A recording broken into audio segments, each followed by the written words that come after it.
So this is what I don't get. Disney Plus was meant to be this depository, right? Of old in the vault Disney content that was going to live on until the end of the internet on this monthly subscription based streaming platform, right? This service that was meant to fight Netflix, that's only been out for a month and a half, just under 2 months, is already starting to move content off the platform. Now, that to me is interesting.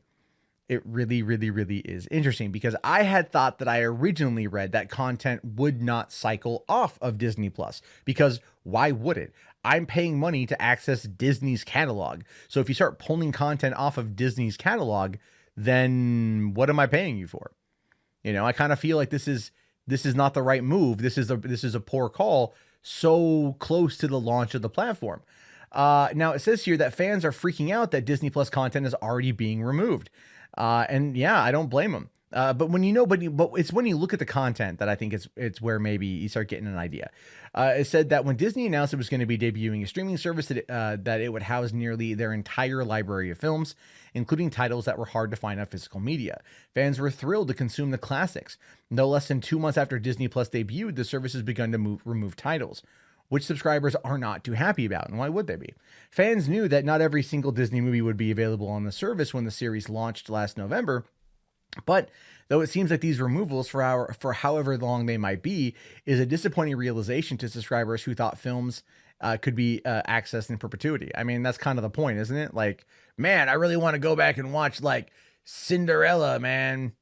For some reason, like, I don't know, the 1957 movie or the freaking 2015 movie. It's like, whatever. Or 1950. I forget when. It doesn't matter. Anyway, things have been busy at the Walt Disney Company in recent years, as they not only debuted Disney Plus, but acquired 20th Century Fox, which includes a number of their most successful movie franchises. But the streaming service, they also bought Hulu. In this regard, it's possible that Disney was well aware that they could only briefly have the rights to films like Home Alone, The Sandlot, and Dr. Dolittle, having to pull them from the service shortly after Disney Plus launched. But it's likely these films will return to the service at some point. So yeah, they pulled Home Alone, The Sandlot, and Dr. Dolittle, all of which are Fox properties. That makes no sense to me, right? They're already getting rid of Home Alone, which I was curious about Home Alone and Home Alone 2 because they're Christmas movies and Christmas is now over. So if they wanted to cycle out seasonal movies, that could be something in order to save some space or some bandwidth. That is something that like I understand. I don't necessarily like, but I would understand if they said, look, we're just going to cycle out some movies. Like Hocus Pocus will be available, from like August until like, November or something, right? Like it's going to be there. You can check out, but it's going to be cycled in and out when the demand of that content is going to be high. But at the same time, it kind of becomes a bit of an issue anyway. So anyway, people here are not happy about this at all. But one of the things I thought was interesting was this little piece here where apparently Disney downloads are going to be available even if the content leaves the service, right? So what we could have seen here is a situation where Disney decided that they wanted to have all this content available. You could download it. And I think that's going to ultimately be the future of this stuff. Not just downloading it to your mobile device, but downloading it to your console, downloading it to your TV, downloading it to your computer, where you get the access of it even offline. And I think that is something that they should do because they allow it for the mobile, which makes sense because of mobile data. And I also say that because I've had Disney Plus for a month and a half. We have watched so much Disney Plus watching all that 4K content that I'm not able to, by the way, lessen the stream quality. I'm not able to lower down from 4K to 1080 to help save my bandwidth. I hit my data cap for the first time ever, and I'm on the internet 24/7, and I just hit it at the end of December. You know what I mean? So it's like I'm a little bit concerned now about. I'd love to be able to download some of these movies, the ones my kids watch over and over and over again, rather than having to pay the bandwidth costs.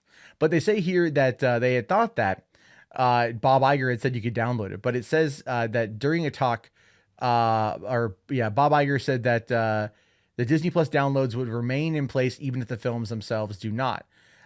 He says here, but by and large, almost all of it is there. If you're a subscriber, you can download it, put it on a device, and it will stay on the device as long as you continue to subscribe. If you want to download 10 classic films that may not have been available once before, you can do that. Basically, fill all of your hard drive on one of your devices, and you and your child can watch wherever they are. I guess they're clearing it up a little bit that maybe it won't be. when you look at Disney Plus as a whole, when you start looking at the fact that they're losing content right off the bat, it doesn't look good without there being an official response from Disney. Now, granted, look, it's Sandlot, it's Home Alone, it's Dr. Dolittle. All right. Not necessarily like Home Alone definitely was watched quite a bit during the holiday season. We watched it a number of times.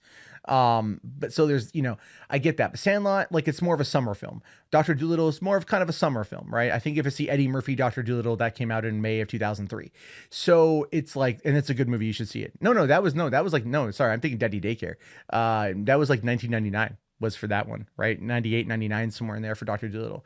But anyway, the point I'm trying to get through here is that if they cycle these things out, they should put out a statement, right? Like this is leaving and then it's going to be coming back in the future. Here's why it's leaving, because we lost the rights or we have to share the rights or this is what we were able to negotiate, but it will be back once that deal is done. People will be okay with it if they're told the information. That's really what I'm trying to say here. It's like everyone knows that Netflix lost Friends. Friends in The Office are two of the most streamed shows on that platform, and those are both going away. And Friends is now gone. And I mean, Netflix was paying out, I don't even know how much money per year, $100 million a year in order to keep Friends on the platform. And The Office gets a lot as well. And those are going to be going to different places. And so now it's like, people are aware of it and they're okay with it because they were given enough time, enough ample warning, and they were given the reason why. If you tell people what's happening, the audience will respond with probably better understanding because they at least are kept in the know. It's when these companies try to hide things and move things and not tell you and then not respond is where things get a bit problematic. And Disney is very much known for that. We're at a point now in our society. We're at a point now with digital technology where being damn transparent should not be a problem. Be transparent. It's not the end of the damn world, right? And like that's all I want, because I want to know like what is leaving. Like what if I want to watch Sandlot? It's one of my all-time favorite movies when I was a kid. So what if I want to sit down with my daughter and watch Sandlot? I was on here yesterday. It wasn't on here now. What's coming back? I don't know. And that starts to sow seeds of doubt in the service that I'm paying for. I know Mandalorian's never going anywhere, but there's no reason the fact that Disney dropped $71.3 billion that Home Alone, Sandlot, and Dr. Dolittle shouldn't be on the damn service. I just want clarity. I want there to be transparency. Just give us the information and we'll be fine. But until then, this kind of stuff is not going to work out. Anyway, your thoughts, your opinions. It's kind of a weird rant, I fully admit, but it's something I just want to talk about. Let me know down in the comments below if you guys made it this far. Hit that like. I don't even know what I was trying to do there. It was a den of nerds, hee-haw, sort of thing. And then hit that bell. And if you want to support the channel, if you like this kind of content, Patreon, mofo, link in the video description. Also, join the Discord. Ad was going to play on that right now.